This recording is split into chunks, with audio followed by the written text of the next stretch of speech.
Welcome to Two Girls in a Pod Life's Journey, where we explore the journey of becoming the best version of ourselves. Join me, Christy, and my partner Sharon, a licensed professional counselor for over 20 years, as we dive into conversations with inspiring individuals who've overcome obstacles and achieved their goals.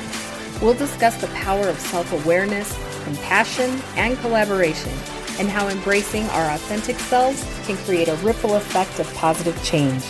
Let's embark on this path of growth, empowerment, and connection together.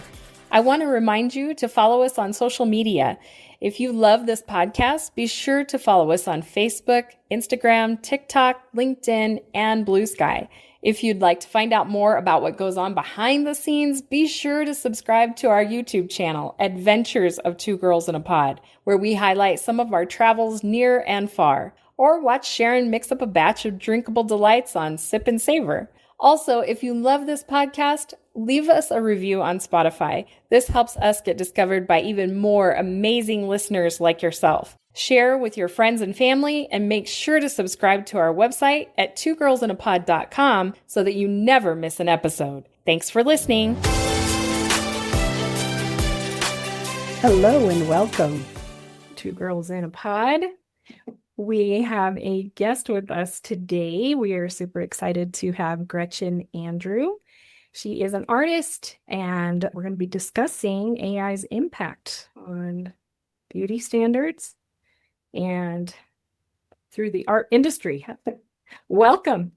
Great. Thank you so much for having me. You know, one of the things is that we're always so interested in on our podcast is the journey. So you haven't always done art. So kind of give us a little background about you, like where you started and how that kind of has evolved for you and those things that have happened along the way that have kind of nudged you in this direction, I should say. Yeah. So I know a lot of people love to do art and also have a fear of it. There's a fear of calling ourselves artists, and there's an insecurity about whether or not we're good enough to do this. And I believe, and I know you guys believe, that everyone has artistry inside them and has a right to be creative and deserves to enjoy that part of themselves. And I had been working in tech. I had studied information systems because I was a practical kid who knew I had to get a real job and all of that. But then I got into Silicon Valley and I thought, this is not for me. There's more out there than this. I was seeing technology used to manipulate our attention, sell us things we don't need, and really honestly make us feel quite bad about ourselves. And I really saw it as a tool of personal transformation. So I posed a challenge to the internet. I said, Internet, can you make me into an artist? Can I learn the skills? Can I meet people? Can I build the career? I cannot emphasize enough. I had no skills. I knew nobody, but I knew about YouTube. I knew about online free courses, and I knew that there's this thing called social media, and people were just sliding into each other's inboxes and having conversations in ways that, for a golden moment, people were more accessible, and you could get your story out there in that way.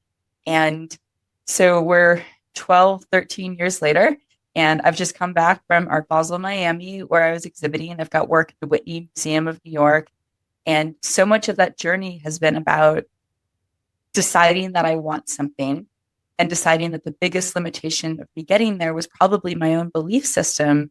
And that, I mean, it could have been something else, but that journey of personal discovery, I think, is really so much of what you guys cover on this podcast with your other guests and love to talk about. Is I love what I do. And also the reason why I love what I do is because it constantly makes me have to question, where am I the one holding myself back? Mm-hmm. And I think that's such an important thing that I think people often are trying to identify that external thing. It's like, well, it's not happening because it's not where I live. It's not it can be 1,000 reasons why, but I think when people really step back and look, sometimes it's their own fear. It's the lack of knowledge. It's all of those internal things. And I think when we question that, but what made you decide one day to leave the sense of what you knew, basically, and go into to try to unknown? Yeah. Right. I mean, it's funny because at a certain point, it is a single day where you really do decide to take the lead. And I, I think it was that I had this supposedly very good thing. Like I was working at Google, it was 2010, and this was supposed to be the best job in the world. And I could start to already feel that trap that could be. And so I can't wait another minute. There's always going to be another reason to stay. But right now, I don't own a home. I don't have any kids. I don't have any cost structure. I think people can make these decisions at any point in their lives. But I knew that it was not going to ever be easy or get easier. And I've been reading a lot of Seth Godin at the time. I don't know if you know this author. He writes a lot about marketing, but he also writes a lot about picking yourself and how oftentimes, especially in something like the art world, we think, oh, a gallery hasn't picked me, the museum hasn't picked me. There was a decade of me saying, I've got something to share. I'm picking myself. I'm putting on the exhibition. I'm going onto podcasts. I'm putting it out there into the world. And of course, there are gatekeepers, but also there's so much less of an influence than our own power that we give them. Absolutely. And I think that's kind of the thing, though, that I think when we buy into a narrative for a really long time, it's kind of hard. I mean, like for you working in the industry sometimes gives you that behind the scenes thing and it's like, whoa, wait a minute, this is what we're doing here. And it sounds like that was kind of for you. What? Well, there's a big naivete that went into it, right? I didn't really know what it meant to be an artist. I didn't know what it took to be successful. I didn't know how hard. I mean, I knew it was supposedly very hard, but it's not like I looked at a bunch of statistics and said, okay, what are my chances? I just said, okay, if I'm going to work this hard, it might as well be something that is underneath my own power. And I think that a lot of people are seeing that now, not just in tech, but layoffs are happening in various industries. And I think we have to always be building our reputation and our skills and our community outside of a corporate structure, because at the end of the day, if they're not, we have to be able to build our own value and make our own connections. And that's really where I see really a lot of the artistry. I always tell my students, it takes as much creativity to make it work as it does to make the work. And we're artists. You guys are creators. If we apply that same creativity to figuring out how to live in this world where there's capitalism, corporations, and all of this, then we can figure it out. And yeah, don't get me wrong, a lot of work, but also so much freedom. Well, and I think the thing is that a lot of it is really having that commitment to whatever we're doing and understanding that through that commitment, we're going to have different hurdles we're going to encounter. But anticipate that there might be hurdles. And if there are hurdles, what is it I do that keeps that perseverance for me? So when we're talking and we always talk about what is the purpose? So for you, what is that purpose for the art that you do? And what that message that you would be saying to the world or to the people that are looking at your art or following you or whatever that is?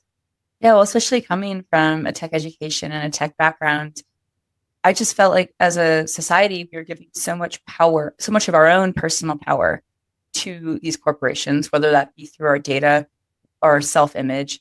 And there was this screen being put up where it was all being presented as more complicated than it really was. These tech companies will go in front of Congress and talk about how, oh, regulation is, you just don't understand. And that's why regulation is impossible. And you don't understand the model. And almost being very talked down to as consumers, as a society, as a democracy. And when you're in it, to your point before, you're just like, this stuff is not that complicated. And we use words like artificial intelligence and algorithm. And so what I've really wanted to do in my career is find ways of demystifying these technologies, find ways of having them be present and visible in our lives so that we can talk about them, so that we can evaluate them, and that we can remember that we are making choices here. The inevitability of this is a story that we're being told. And I think that's the biggest thing and one of the things we love about the podcast that we do is because it's the story, and it's through the stories of the people and the journeys that they're on that we start to learn. So maybe we find confidence in them. maybe we find, oh my God, that might be a purpose or whatever that is, but it's that exchange. And like you said, it's that exchange of information. And it is taking away that piece that almost separates you from them. So it's kind of like if you have knowledge and you hold on to the knowledge, you somehow feel elevated, if that makes sense. And then you come in and you say, this is all this means.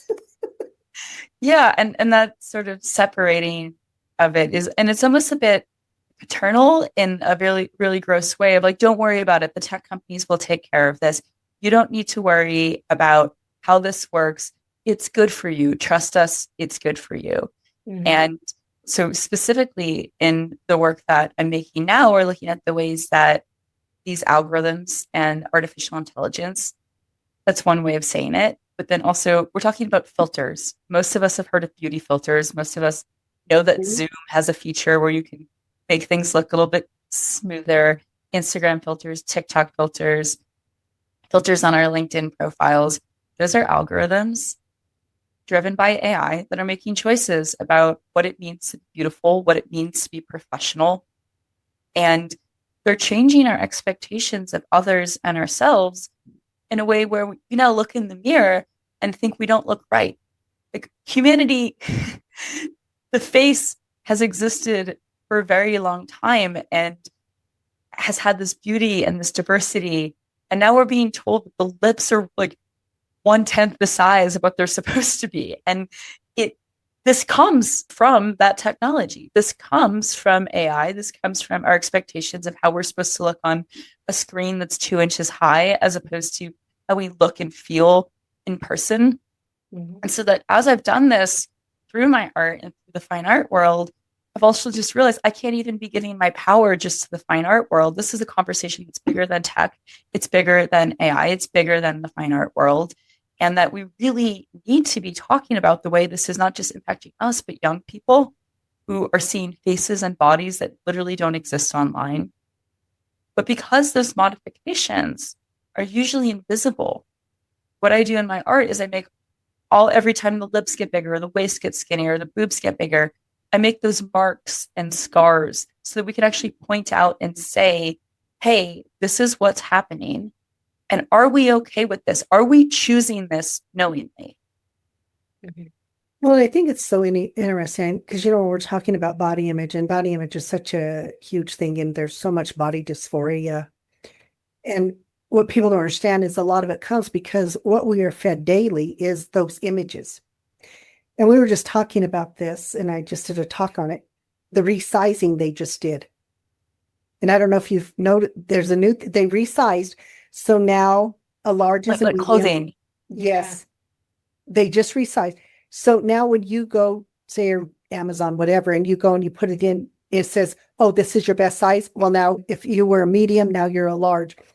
And they go and change and they do these numbers. But what I don't think they understand is, and I don't know who they work with behind the scenes or where the money's coming. I don't know any of that, but I know there's money involved.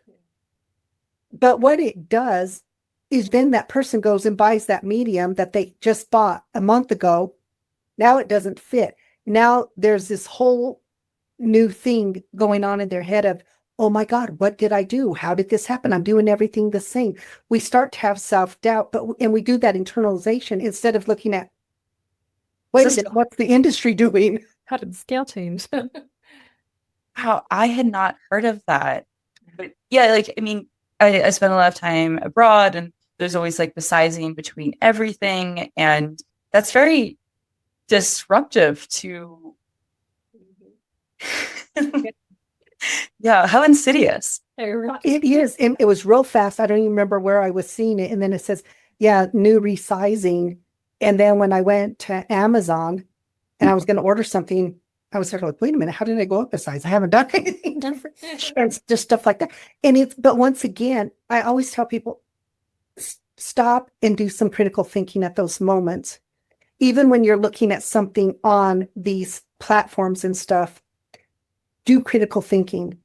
Is this a true image of somebody, or what filters, as you've said, there's filters that are enhancing these things.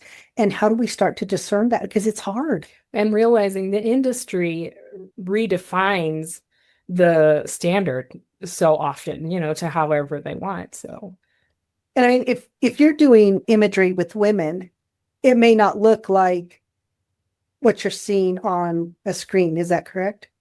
Yeah. So the way that my work gets made is I start with the initial photograph. I have a special process. I can turn that into an oil painting. And while that paint is still wet, I give that wet painting to a robot that's given the same algorithm as the Facetune algorithm, as these filters. But instead of, because it's a wet painting and not a digital photograph, every time it's moving pixels around, instead it's moving paint around, and it drags the paint to make the waist skinnier, and it cuts off, making these literal marks and scars to make the arms skinnier and the lips bigger. So every mark becomes an area where we can see the disagreement between how we actually look and how AI says we should look. I've got one behind me. I know everyone might not be watching, but let me pull this out. Oh, wow. So everywhere you see those red ribbony marks is somewhere the algorithm's making my face skinnier and my lips bigger, and then my boobs larger and my arms thinner.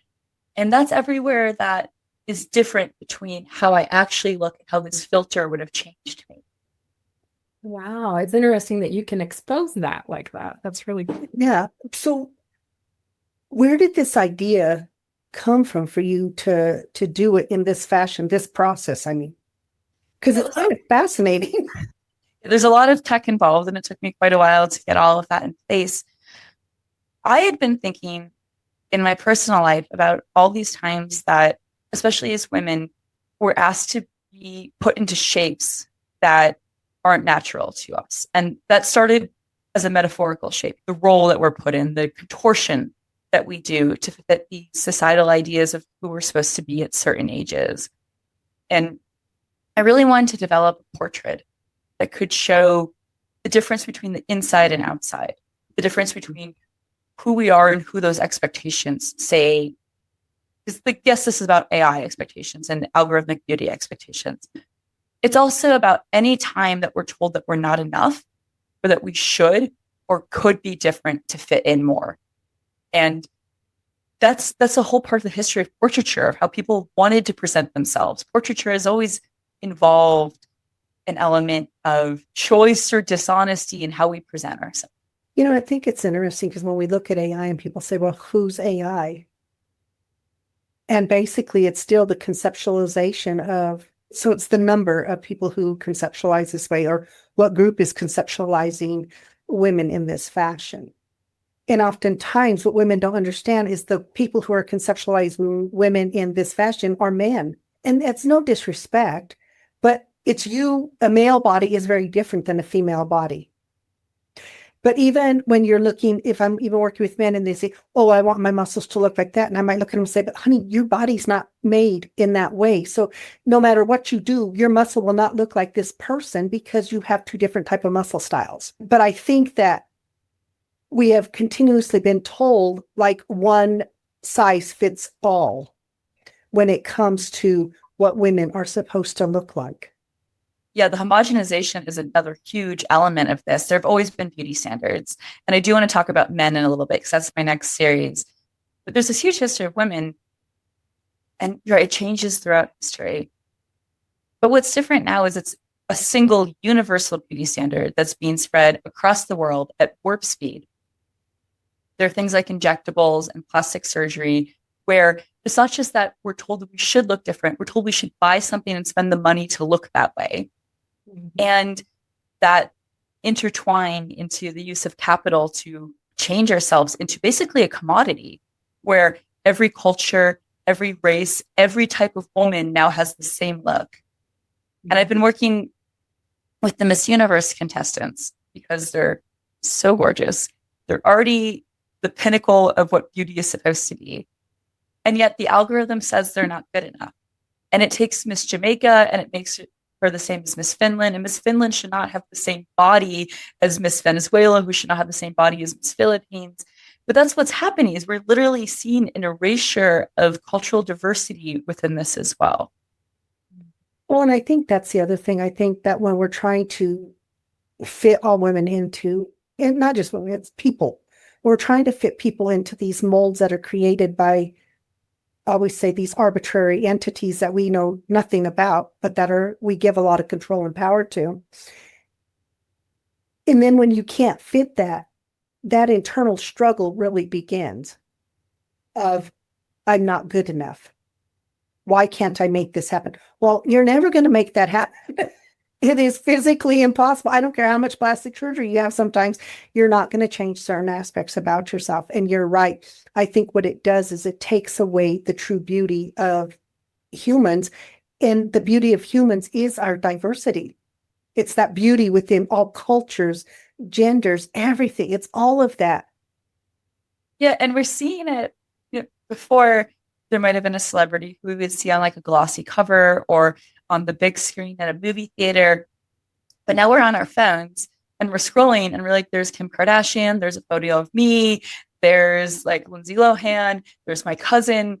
And so we're presented in the exact same context on the exact same screen. So when we see ourselves literally following these digitally and then physically modified women, it's almost like we're standing next to them. And we're not looking in the mirror. We're looking at them having been modified. And that's very different than being in 3D in physical life, where huge lips are one thing from the front, but they're a totally different thing from the side. But society doesn't even care anymore if we don't look good from the side. As long as we look good on this screen, that's where we're putting the prioritization. We're forgetting that we actually have physical bodies that have physical feeling and that age and deteriorate and change. And when you hear some of the interviews that they've done with like young girls, like 10, 11, looking at social media and saying, I could never look that good. And you just said it. Yeah, no one can. But even when we know that these are modified images, it insidious, like images are very powerful. We can intellectually know that this doesn't exist, but it doesn't get into our psyche in the same way that looking at thousands and thousands of these images do. Well, and especially with youth, I believe they really have no concept of how much that is happening without them knowing all of the stuff, all the change that's happening on the backside. Those influences are very prevalent. And once again, because it's something you start out doing from such a young age, you don't know how to discern. But I remember I worked with a young lady. She was in elementary school. True story. Elementary school. And they were going to have a day where they went swimming or something. And she was having this horrendous time with it. She told her mom, absolutely not. I'm never going to do that. So anyway, mom brings her to me, and I knew mom anyway. And so I'm meeting with her. And I said, honey, you love to swim. It was her body image. And they're like, baby, you are 10 years old. And I don't look like I'm supposed to look. I said, how are you supposed to look at as 10-year-old? But then I said, who do you look at? And then when I went and looked at who she was looking, I said, well, first off, they're way older than you. Their body's more developed than you, but we don't teach them this. All they do is start doing that comparison of, I'm not going to ever. And she goes, well, I'm never going to look like that. I said, I hope not. And she goes, but she's beautiful. I said, honey, she's beautiful in her own way. But you will not look like her because you are you, and your beauty is going to come out, and it's going to be your beauty, and it's not going to be a comparison, or you can't have somebody else's beauty. And, we've been seeing this in some of the characters that you get developed for young kids, the influence of anime, which is actually not primarily like a children's visual medium. Mm-hmm. And even the stuffed animals and various things, they have huge eyes now, like this presence of the eyes on these things, are part of this AI-driven look that is very young, taught that this is, the teddy bears have changed. Like they just have. Mm-hmm. I think one of the neatest things, and I love about what we can do, is we can bring awareness to people. So when people listen to this, they start having an awareness of, oh, wait a minute. And maybe even as a parent, should I be having these conversations with my kids? And once again, this is not strictly set up for women. The diet industry has become a multi-billion-dollar industry, not just off women, but off men, because now that industry is targeting men more as well. Yeah, there's a huge rise of plastic surgery amongst men in Silicon Valley. The Wall Street Journal just did a big article about it. I was just quoted in a Business Insider article called "Being Hot is Now a Job Requirement." And especially in tech, there is such a cult of youth. Peter Thiel famously said, never fund anybody over 30. And so men are starting to now realize that they're being judged on how they look and not just what they do. And the podcasters are getting these like jaw implants, getting their jaws broken and remade. And this is not the gender equality I desire. I wanted us to stop doing this to women instead of to start doing it to men. But it does represent a new thing. This is for women, this is an evolution of a conversation. And for men, it's been a little off the radar, the pressure, the looks maxing, the muscles. There's an app called Manly that does all of that. It gives them muscles, it gives them jaws, it unleashes their alpha male inside. And it's as grossly toxically masculine as any product I've ever seen advertised. It's even like when we're talking about even the clothing industry, the expectation is that you look this way, you dress this way. It's kind of creepy in a way sometimes.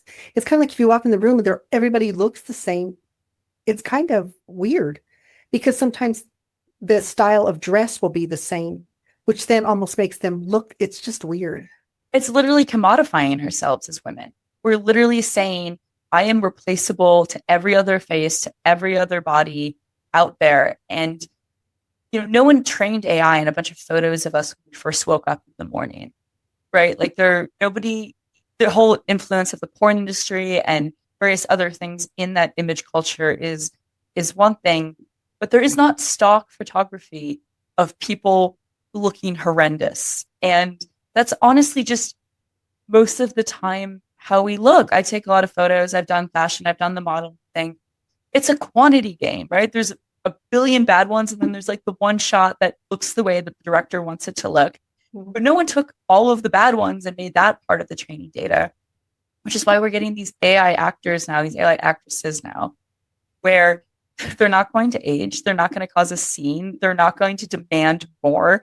They're not going to do anything unseemly, which also means I don't think we're going to love them as much because we love a celebrity breakdown. Mm-hmm. But at the same time, they always put freckles on them because they're trying to find some way to make their skin look less uncanny. They want it to be perfect, but they're still, look at every single one of these. They've got freckles and it's a bit infantilized. The face itself looks way younger than the body that it's been given.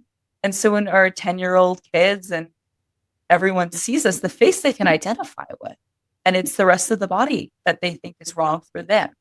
We talked a little bit earlier, you made a comment about like when we age and stuff like that. I think the thing is we talk about breaking down, we talk about all of this stuff. And even in the verbiage that we use as we age is negative. Instead of, I'm having growth and development, I'm evolving into my own beauty or whatever it is. That is not the terminology we use, because if we talk about that, then people aren't going to be going and buying the anti-aging creams and all the other stuff that they are spending a lot of money on. I really want to bring it back to the money as well. There's such an opportunity cost of capital here. It is different. So Tina Fey wrote a book, more than 10 years ago called Bossy Pants. And in it, she talks about, she's like, I was not a beautiful child. And when I grew up, that was like, you just developed a personality. Now you're expected to do something about it. You're expected to get the lip fillers, to buy the things, to go on Ozempic.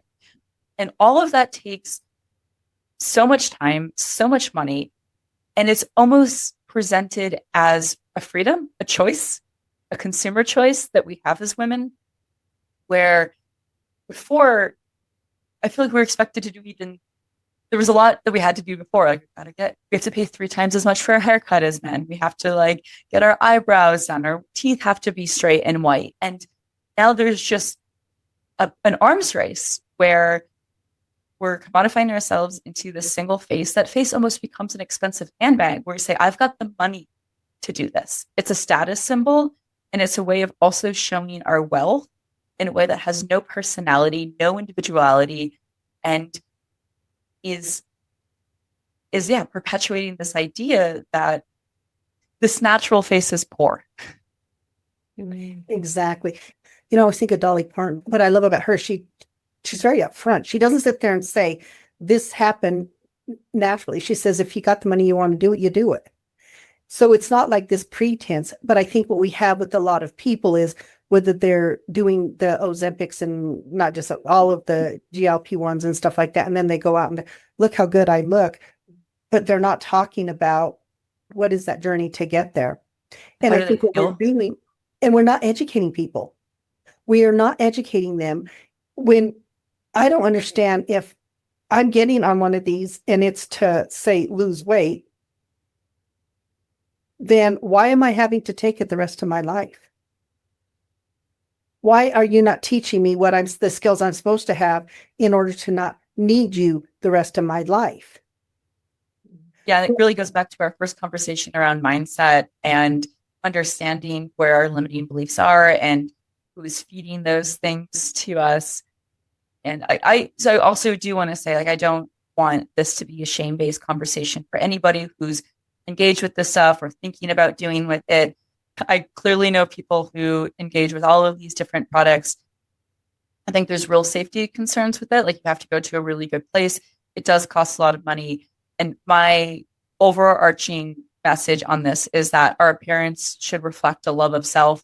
I love to dress up. I love to do makeup. I'm very happy that my parents got braces for me. I'm not saying that there's a real pressure in society to look a certain way. And sometimes that isn't a battle that all of us want to fight on every single day. Well, and I think that's why what I'm saying is take the time to do critical thinking and educate yourself, but not that you have to educate yourself. At some point, get educated through other things, like through listening to podcasts or going and looking what is the science and the stuff behind it. Because the more education you have, the less bad you're going to feel, because you're going to feel empowered. So when I make those decisions, it's going to be based on me and not consumer driven. And I think that's the biggest thing when we're talking is always the education of yourself in order to make those informed decisions for you, so that when you make that decision, it truly comes from that authentic place internally versus, once again, that drive and those algorithms or all those things that are trying to push and drive people. We're always really big on that because it's never about shaming or saying what somebody is doing is not. Everybody is doing the best they can with what they have in those moments. And that's the beauty of it, is that the next moment I can have more education, or I can meet somebody who can inspire me to change the way in which I'm looking at the world, that will help impact me internally and bring about that change. Yeah, and it has to involve internal, because if not, what happens is, and you see a lot of cases of this, I've done studies on this, where you get one thing done, you get your lips done, and then all of a sudden your face gets sort of thrown off, and you've got to get the cheek filler, and then, oh, actually, like, now my face doesn't look right on this body, and the balancing just keeps getting thrown off. And we see this all the time with people who've gone on Ozempic, lost a ton of weight, and their body isn't really meant to be that skinny, and they've not developed the muscles or eating habit or whatever to sort of hold that frame. It really is, like, I know, like, anyone I know who's wanted to get in different shape or lose weight or, deal with their skin in a different way through eating, it involves education about how our body works. It doesn't just involve like injecting toxins into our body and hoping for the best. And I know there are edge cases, but like, there have been people who've been paralyzed, people bought injectables on Alibaba that were mislabeled, that were expired, that were botulized, that had cases of people getting HIV because the needles weren't used properly and cleaned. We're not even asking the questions when we've gotten to the place where we are going to the clinics, we are getting injectables, we are getting the plastic surgery. We're not even asking the right questions about this pretty serious medical intervention. It is not like getting a manicure, but it's presented to us like it's the same thing like getting a manicure. And when I think about that, it's kind of like when you go to a salon and you're going to get your hair done. And you take in this picture and you tell I want my hair to look like this. And a lot of them will say, okay. And it's whatever. I love when they'll sit there and say, well, you do know that your hair is not going to look like that because this hair is this way and your hair is this way. So that's that education piece, instead of just going and cutting it without telling the person. And then when they're upset about, well, I don't look like that. Well, you're never going to look like that. Well, why didn't you tell me that before? It's those little simple things. I mean, it's like tiny things. It's those little conversations that we could have that would be so empowering for people. And it doesn't take a lot. And I think if you tell the person, and I don't know if sometimes maybe they're afraid I'm going to lose the sale or something like that, or maybe I'm going to offend them or whatever that is. Or they work for a clinic where they're going to get fired, or like, right? Like a lot of these people, practitioners are not necessarily the owners. There's a lot of economics and jobs. And I get it, but I think that sometimes it's just those little details that really help people. And you can take the step back and say, okay, well, then what kind of hairstyle would look better on me? Could you show me some or whatever that is? But once again, I mean, and that's just kind of a simple thing, but I think it's still, I mean, you wear your hair around everywhere you go. You know what I'm saying? So you kind of want it to look good. And you might have this image of what you think will look good on you.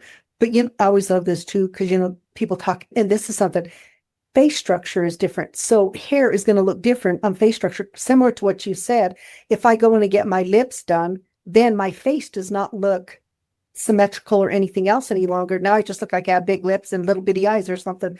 And you can't, what am I doing with my eyes? So I get it. Staple them, right? Yeah. And I mean, I like this. Like, I think this is the other thing. Is like some of this stuff is really fun. Like, I love fashion. Like, I've never like really mastered makeup myself, but I love that people have these things that we play with and that we present ourselves differently. And it's not like I'm addicted to this idea of the pure or the natural or any of this, but like I said, if it reflects a love of self, if it feels fun to you, if it's coming from that place, then, like, have at it, like, enjoy your body. And I have seen like interesting usages of these algorithms for like the trans community, where people feel like they're in the wrong body and they want to visualize themselves different, or people who have goals, they want to lose weight, they want to get a six-pack, whatever it is, they want to get healthier and stronger, and they use them to visualize this image. Like, of course, but we're talking about edge cases. Most of this is driven by insecurity. Most of this is driven by capitalism. Most of this is not made to make us transform into the freest, most happy version of ourselves. Mm-hmm. And I think that's what it is. And, one of the things is reminding people that there are a lot of tools out there and you utilize the tool, but the tool cannot become you, or it can't become the end all to beat all. Everything, as a therapist, I give people tools. If I give you 10 tools, you might say, I don't like any of them but one. Then use the one that resonates with you. And that's the thing too. It's not women, men. If you want to dress up, look good, do it. And if you look in the mirror and you say, oh my goodness, I'm rocking it today, then you've done it. That's that internal feel. So it's not saying, and I agree with you, it's not saying or implying that you don't use the tools. And if you are obese and you need that tool of Ozempic because you have health issues, then don't sit there and say, I'm not going to use it because of, no. Make those informed decisions once again. And that's what we're talking about. Be informed, because as soon as you're informed, you're empowered, because the decisions you then make are based on you and not some external driving force. Absolutely. The agency is so important. Yes. When you're talking about this, and it's so interesting because in these interviews we've done with a lot of women, they've worked for places like Google or the Fortune 500 companies. And then it's like, I don't want to do that anymore. And they've really switched over to those things of empowerment. How do I not only empower myself, but how do we empower others? And I love that we're starting to see that change, because for so long, I think that you did see them getting into those industries and thinking that was the only way to be successful. Right. And you had to sort of adopt that male persona, that you had to change who you were to be effective there. Right. And, I think what's cool is when we have people like you who are doing these things, not exposing in that way, but educating. So it's not an expose on something, it's an education on something to help people, once again, to look through a different set of eyes, to learn something not only about themselves, but they learn about you as the artist. Yeah, the world that we're in. I always say that this process reveals the usually hidden scars of social media filters. And societal scars are there, the way that it impacts us is there. we could be having this conversation without this painting, right? But the painting helps center that conversation in a way that we can take it to young people, we can take it to a broader media landscape and say, look, this is what's happening. Well, I think anytime we open the conversation, we provide the opportunity for the conversation. We provide the opportunity for that growth. I don't think our philosophy is we do none of this without gratitude. And we know gratitude is something that's really huge for you. So talk a little bit about that. Yeah, I think that there's such a gratitude for health within all of this, physical health and mental health, and feeling that with that privilege and that opportunity to use the energy that comes from that to do something that I really believe in. And there's a lot of ways to make art or to have podcasts that don't potentially share parts of that journey. Like it is a bit vulnerable. And really, I'm just so grateful for the opportunity to bring the work that I'm doing outside of the fine art context, and grateful to be having this conversation with both of you. You know, and I think when a lot of times too, I think if I'm looking at those images, sometimes if I can take that step back and look at myself and say something as simple as, I'm grateful for my hair. It's so healthy. It's whatever, regardless of what other parts of my body I may want to work on, or I'm grateful for my lips, or, you know, I got straight teeth, or and I tell people it's such a small thing, but it has a huge impact. I think that when we're able to do that, then we are more aware of why we are making the decisions that we are. Are we trying to conform, or are we really getting more to our authentic self? It's a journey. So talk a little bit about your next project coming up. What is that going to look like for you? Is it really different? Is it? No, I'm same conceptual and technical process, but I am looking at the way this impacts men. And diving into that is interesting because I'm not a man. I don't have that same experience. So it's a little bit more anthropological. I'm doing more research, talking to more people. And I think we're going to learn quite a lot about, a lot has been said about, men today, epidemic of male loneliness and expectations. And I have a huge part of me that's like, shut up. Like this has been like have been dealing with this forever. Mm-hmm. I also think there's an opportunity to learn more about the way that we're treated and the way that that gets processed by seeing it outside of ourselves. And so working on men using Georg Basilitz's Hero series that he made of soldiers after World War II as a sort of baseline where to investigate masculinity and expectations and the way that AI and algorithms are playing in that arena as well, more and more. Interesting. And I think it really is interesting because regardless of people, there are some people who said, well, about gender roles, they don't exist anymore, whatever. Yes, they do. Oh my God. Who says that? No, it's reading the thing out there like, what? Where are you living? I don't understand this.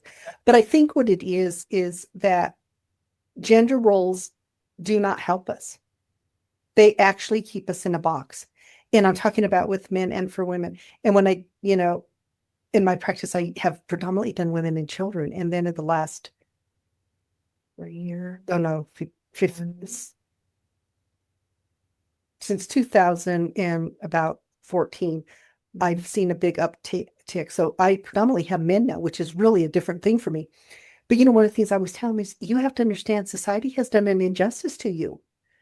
This idea of macho and men don't cry and all this, I said, that's really great, but that's okay because y'all are leaving your wives or girlfriend or whatever, your kids 5 to 10 years earlier because of these very things. And gender roles are not keeping you healthy. They don't keep any of us healthy. So being able to, once again, not necessarily expose, but educate people on this, I think is a really important thing. So it's kind of exciting. Yes, I'm very excited. It's going to be a journey that I'm looking forward to sharing another journey. Right. Well, I think it's wonderful. And I think that continuing to do that work and to know that purpose and what you're trying to identify and And I do love the fact that one of the things you said is this isn't about body shaming. This isn't about anything like that. It really is about educating and about maybe changing the narrative a little bit in order to help people to be more healthy. Yeah, and I ultimately get to do what I do every day, and I love it. And I feel very free and very happy, even within the difficult parts. And that same feeling is one I think that gets very constrained when we put expectations around gender roles and beauty and body shape on people. And I can just say that as soon as you shed that, it feels like it's a process worth going through, right? Like therapy is a process worth going through. It's hard to really explain what's different at the end other than everything's better.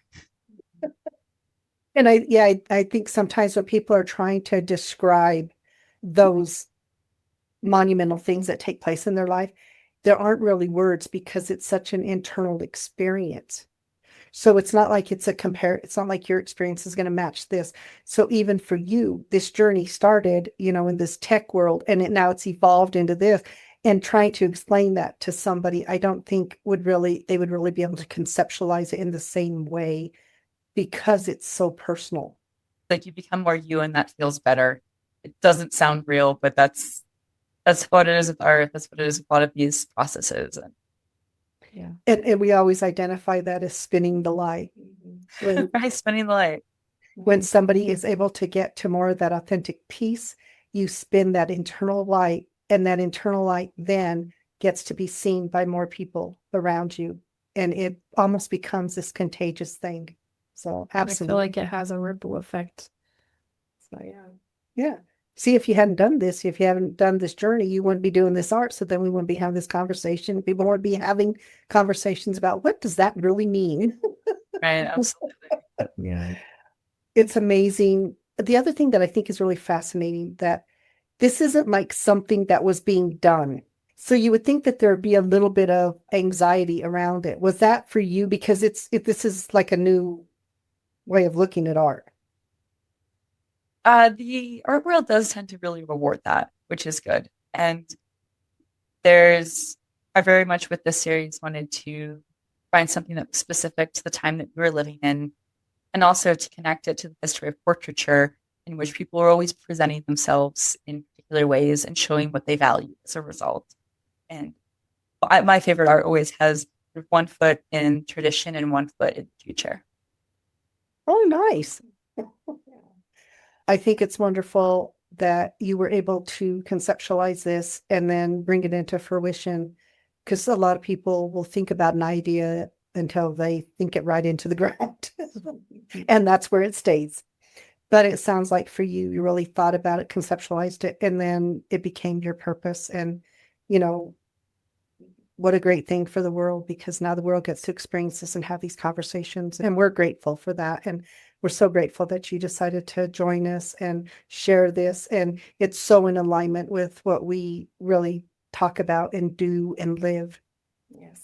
We Thank love you so much for that opportunity. Yeah.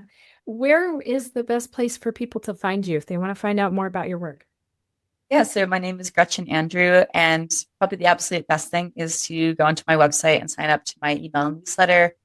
I'll let you know where I'm exhibiting. Would love to invite you down. I'm also on Instagram at Gretchen Andrew, same thing on Twitter. But I send a lot of the invitations to see the physical work, to join the parties, to be part of the conversation through the email. We'll be including the links also in the description, but what is the name of your website? Just GretchenAndrew.com. Okay. Wow, you made it easy. Oh, I did, yeah. At Gretchen Andrew, GretchenAndrew.com. Yeah. Believe me, like I've made it hard to not find me on the internet. So there you go. That's good. Well, once again, thank you so much for joining us. And we really hope that this resonates with people and that you get more people who are going to say, I really want to check that out and follow your art and see where it takes you and see where it takes them too, because it's a journey. So again, thank you so much. And thank you everybody for tuning in and listening and doing all the stuff that you do. We really, really appreciate it. And we will be back soon. Yeah, we're running into holidays right now. So that's kind of been a weird thing. And then we're going to be gone for the holiday as well. So just letting everybody know that there might be a little bit of a hiatus thing, but and then maybe not, because we never know. We just go, it's all organic with this and what we do. So anyway, thank you so much. And we will be back